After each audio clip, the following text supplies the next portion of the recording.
Hello, everyone. It is Al Smith here, the founder of Bishop Sheen today. And I want to thank you for joining me for day 4 of our Advent retreat as we go together through the book of meditations from the Venerable Archbishop Fulton J. Sheen.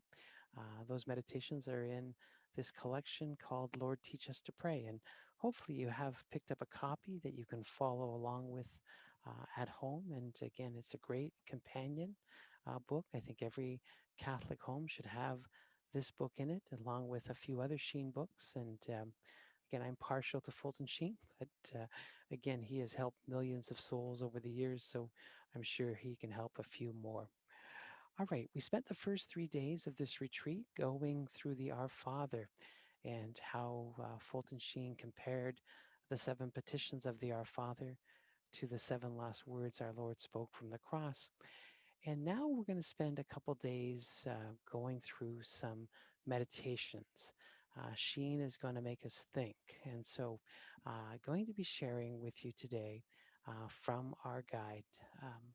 Again, meditations that I'm sure you may have to reread a few times. And so, the themes that Sheen wants to have us think about, of course, this week are thoughts on faith and belief, thoughts on the spiritual battle, thoughts on prayer and sacrifice, thoughts on looking into our souls, thoughts on encouragement, of course, thoughts on the Eucharist, and thoughts on the Blessed Virgin Mary. So, the next 7 days, we're going to be thinking.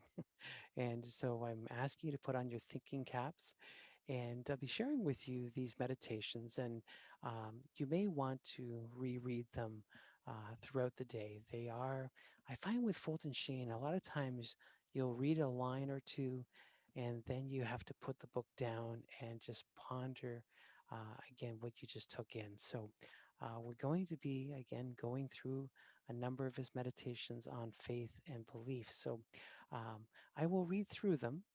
And of course, I'd ask you to listen.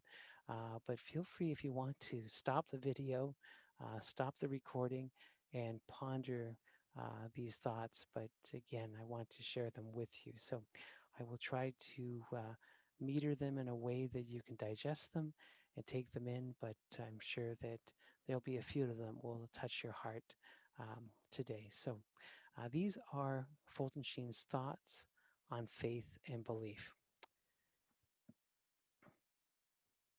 Fulton Sheen writes, "There is no God, the world is only a machine." Did you ever know a machine without a designer? Did you ever know a designer without intelligence? Did you ever see a shadow that was not caused by light?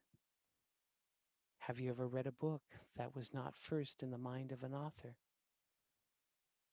Then you have seen a world without God.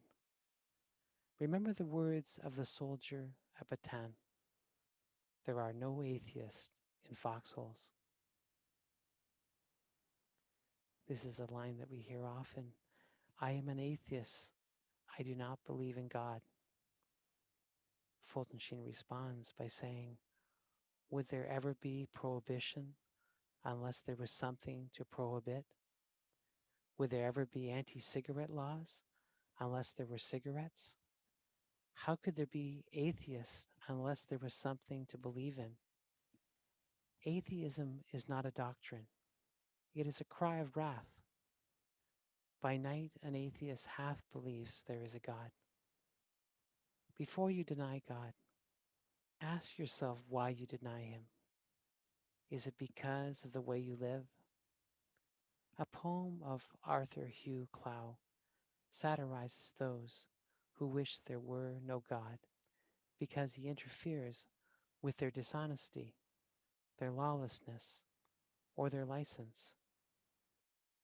The poet writes, "There is no God, the wicked saith, and truly it's a blessing, for what he might have done with us is better only guessing.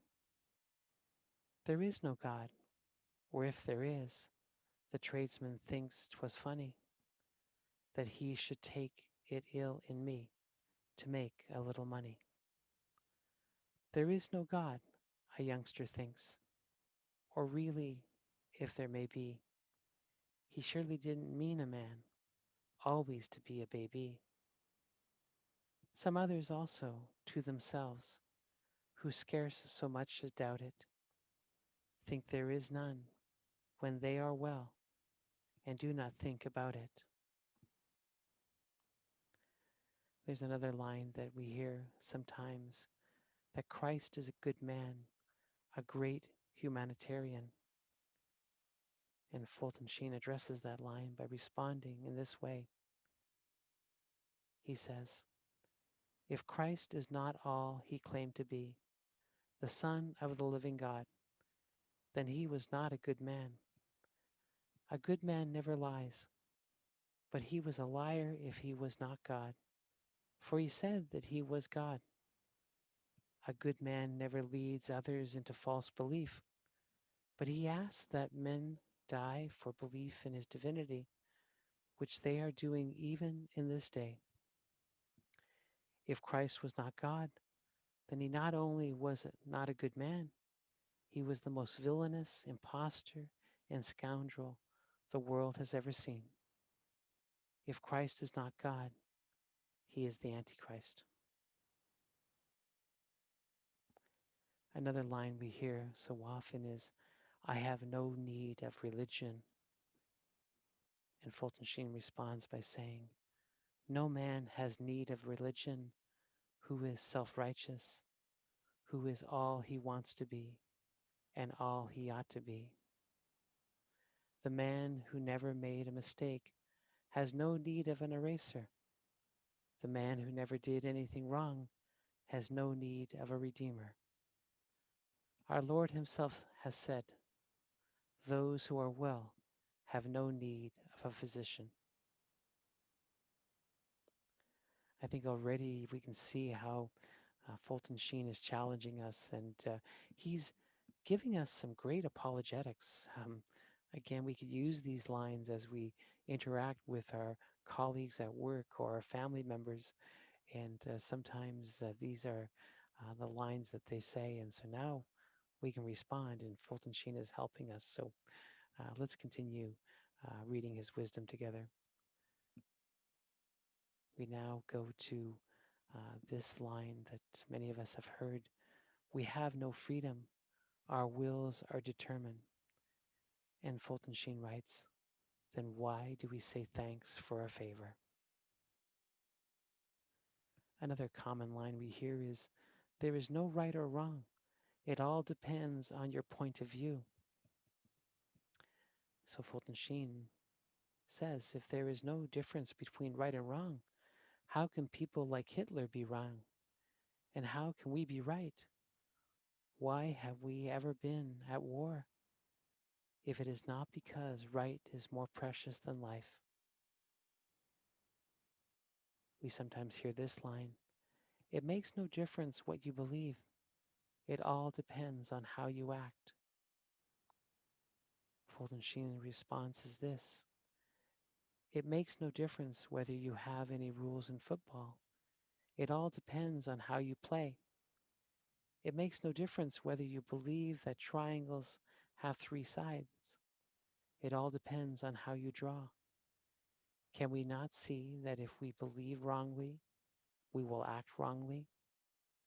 The trouble with Hitler was that he practiced what he preached. Because his doctrine was wrong, his deeds were wrong. Because Nazism as a creed is wrong, its workings are wicked. And Fulton Sheen wrote these lines back in 1943 when World War II was on. But they still apply to today, for we face evil all over the world. Sometimes the names might change, but evil remains the same, and our response to evil is also the same. This line that we hear, "Christianity has been tried and found wanting by the modern world." Fulton Sheen responds by writing, "Certainly, but did you ever know a Catholic who not only knew that he did wrong, but also wish that he had not? A Catholic who does wrong still believes his faith is true. There is always hope for the man who knows that he is doing wrong, but there is no hope for the man who, in doing wrong, calls the wrong right. The Catholic gets off the road like anyone else, but he never throws away the map. A famous line by G.K. Chesterton. He writes, Christianity has been found hard and not tried.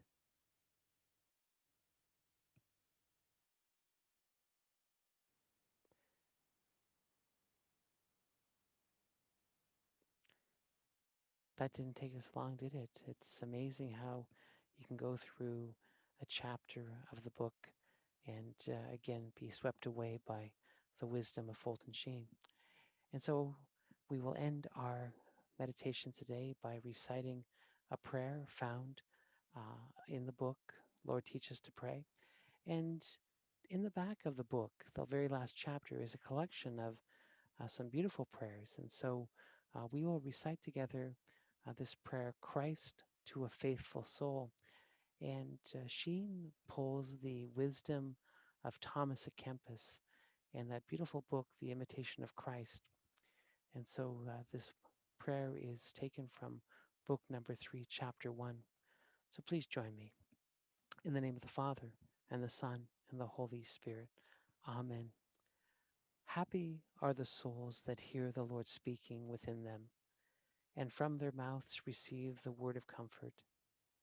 Happy are the ears that hear the accents of the divine whisper, and take no notice of the whisperings of the world. Happy ears indeed are those ears that hearken to truth itself teaching within, and who hearken not to the voice that sounds without. Happy eyes that are shut to outward things and attentive to the interior. Happy they who penetrate into internal things and endeavor to prepare themselves more and more by daily exercises, the attaining to heavenly secrets. Happy are they who seek to be wholly intent on God and who rid themselves of every worldly impediment. Mind these things, O my soul, and shut the doors of your senses, that you may hear what the Lord your God speaks within you. Thus says your beloved, I am your salvation, your peace, and your life. Abide in me, and you shall find peace. Leave alone all transitory things, and seek things eternal. What are all temporal things but deceit? And what will all things created avail you, if you have forsaken by your Creator? Cast off then all earthly things.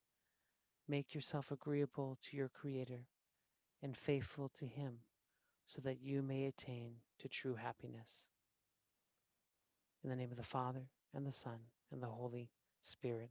Amen.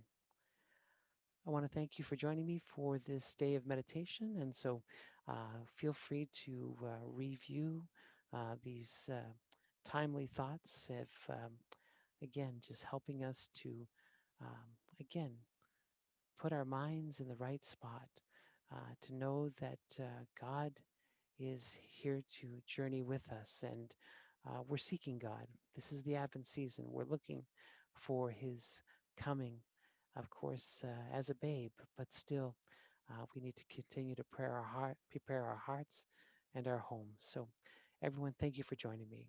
Look forward to seeing you again tomorrow. And until next time, may the Lord continue to bless you and keep you. May the Lord let His face shine upon you and be gracious to you.